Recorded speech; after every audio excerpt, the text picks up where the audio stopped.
Père, notre Dieu, nous te remercions infiniment pour ta bonté, pour ta miséricorde que tu témoignes avec nous chaque jour, Père. Lave-nous du sang précieux de Jésus-Christ, tendre Père Céleste, et que ton Esprit Saint soit avec nous durant ce moment de partage. Ceci est notre prière, et nous savons que ça va être notre expérience. Parce que nous avons prié au nom de Jésus qui vit pour les siècles des siècles. Amen. Dans le parler en langue, déjà, qu'est-ce que le parler en langue? Est-ce que le parler en langue, c'est une langue réelle ou c'est une langue, comme on entend maintenant dans plusieurs églises, dont on parle par exemple du charabia, ou une langue inexistante?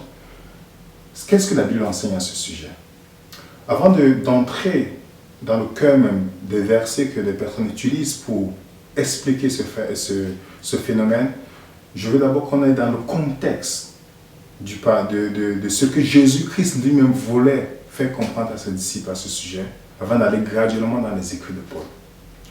Premièrement, Jésus-Christ veut confier la mission à 12 à ses disciples. Il y a un qui l'a trahi, qui est Judas, et les 11 autres étaient des personnes qui n'étaient pas instruites. Et dans la grande commission qu'on va lire ensemble dans Matthieu chapitre 28, je vais lire avec vous, Matthieu chapitre 28, le verset 18, Jésus dit, Jésus s'étant approché leur parlant ainsi, tout pouvoir m'a été donné dans le ciel et sur la terre. Allez et faites de toutes les nations, des disciples, les baptisant au nom du Père, du Fils et du Saint-Esprit, et enseignez-leur à observer tout ce que je vous ai prescrit. Voici, je suis avec vous tous les jours jusqu'à la fin du monde. Jésus-Christ dit à ses disciples, allez et faites des nations des disciples. La plupart de ces disciples étaient des Galiléens qui ne connaissaient que le grec, l'araméen et l'hébreu. Ils devaient enseigner à toutes les autres nations tout le message que Jésus-Christ voulait que d'autres nations comprennent. Et je vais aussi lire avec vous Marc pour aussi comprendre, parce que c'est bien de regarder tous les différents aspects pour comprendre, parce que la Bible s'explique par elle-même. Et ce qu'on va voir durant cette étude-là. Dans Marc chapitre 16, Marc était le compagnon de Pierre. Voilà, à la fin de son évangile, dans Marc chapitre 16, à partir du verset 15, voilà ce qu'il dit pour répéter la même chose. Il dit, puis il leur dit, allez par tout le monde prêcher la bonne nouvelle à toute la création. Celui qui croira, qui sera baptisé, sera sauvé, mais celui qui ne croira pas sera condamné. Voici les miracles qui accompagneront ceux qui auront cru. En mon nom, ils chasseront des démons, ils parleront de nouvelles langues. On voit ici que puis Marc ajoute encore un point très clair. Il dit, ceux qui vont croire parleront de nouvelles langues. Et quand on regarde bien la signification ici, il s'agit d'une langue existante. Je dis bien qu'en son nom, ces personnes seront capables de parler de nouvelles langues. Et je veux qu'on aille dans Luc chapitre 24 pour voir aussi la profondeur. Qu'est-ce qui va les pousser à parler ces nouvelles langues? Dans Luc chapitre 24. Dans Luc chapitre 24, Luc le médecin, qui était aussi compagnon de Paul, Luc chapitre 24, à partir du verset 46. Et il leur dit, ainsi il est écrit que le Christ souffrirait et qu'il ressusciterait des morts le troisième jour. Et que la repentance et le pardon des péchés sera prêché en son nom à toutes les nations, à commencer par Jérusalem. Jésus dit à ses disciples que cette bonne nouvelle sera prêchée. Mais tout cela va commencer à Jérusalem d'abord. On va voir la séquence dans Actes. Et puis il dit dans le verset 48, vous êtes témoins de ces choses, le verset 49, et voici j'enverrai sur vous ce que mon Père a promis, mais vous restez dans la ville jusqu'à ce que vous soyez revêtus de la puissance d'en haut.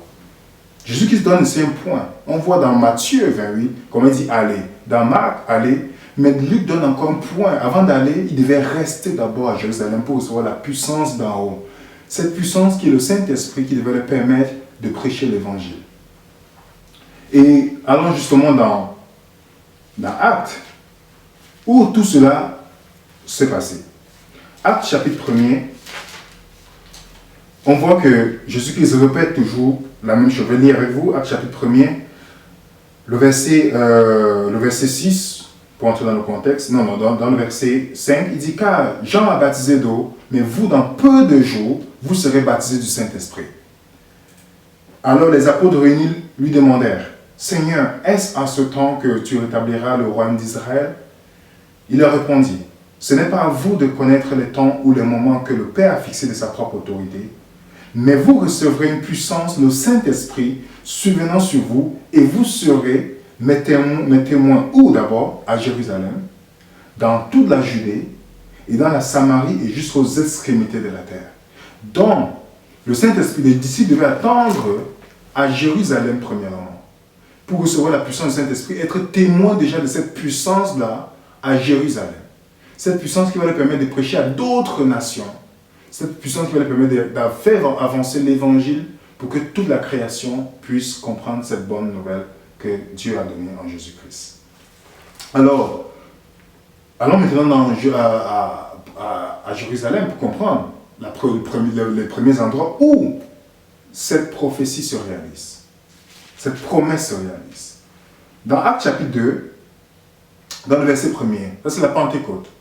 Déjà, pour entrer dans un contexte très clair, la Pentecôte fait partie des fêtes les plus importantes pour les Juifs pieux. Et la Pentecôte venait 50 jours après la Pâque. C'est pourquoi on dit Penta. Et dans la Pentecôte, il y avait beaucoup de gens qui étaient de différentes villes. On sait que Jésus a été crucifié le jour de la Pâque, donc 50 jours plus tard, la Pentecôte. Et les gens venaient de différentes villes pour assister à cette fête. Les Juifs de la diaspora qui sont nés ailleurs, mais qui ont grandi dans ces pays-là, qui ne connaissaient pas nécessairement la langue hébraïque. On le voit même aujourd'hui, beaucoup de Juifs qui voyagent pour aller en Israël peut-être pour 2 ans ou 3 ans pour apprendre la langue, puisque peut-être la plupart sont nés en Italie, en Allemagne, tout et tout, mais ne parlent pas forcément hébreu. Et ici, on voit que dans le verset 1er de Actes chapitre 2, on dit le jour de la Pentecôte, ils étaient tous ensemble dans le même lieu. Tout à coup, il vint du lieu d'un bruit comme celui d'un vent impétueux, et il remplit toute la maison où ils étaient assis. Des langues semblables à des langues de feu leur apparurent et séparées les unes des autres, se posaient sur chacun d'eux. Et ils furent tous remplis du Saint-Esprit et se mit à parler en d'autres langues selon ce que l'Esprit leur donnait. On voit ici que le Saint-Esprit est venu selon la promesse que Jésus-Christ leur a donnée à ses disciples. Et ils ont commencé à parler, le Saint-Esprit est descendu, ils ont commencé à parler en d'autres langues selon ce que l'Esprit leur donnait de s'exprimer. Et pourquoi? Voilà le verset 5 qui marque le contraste, qui explique pourquoi. Or, il y avait en séjour à Jérusalem des Juifs, hommes pieux, de toutes les nations qui sont sur le soleil, sur le ciel. Donc, pourquoi est-ce que les langues de feu ont apparu à des disciples? Pour qu'ils parlent des langues selon ce que l'Esprit leur donnait. C'est parce que dans ce moment, il y avait beaucoup d'hommes juifs, pieux, qui venaient et qui étaient sincères, qui recherchaient la vérité. Et Dieu voulait profiter de cette occasion pour qu'eux soient au courant de la bonne nouvelle. Dans le verset 6, on dit, au bruit qui eut lieu, la multitude accourut et elle fut confondue parce que chacun les entendait parler dans sa propre langue. On voit encore le même mot glossa, c'est-à-dire une langue existante. Et dans le verset 7, on dit, ils étaient tous dans l'étonnement et la surprise, ils se disaient les uns aux autres, voici ces gens qui parlent, ne sont-ils pas galiléens? Si vous comprenez bien l'expression, le fait qu'ils disent, pourquoi ils sont étonnés que ces gens parlent, parce que les Galiléens étaient considérés comme les sous-juifs.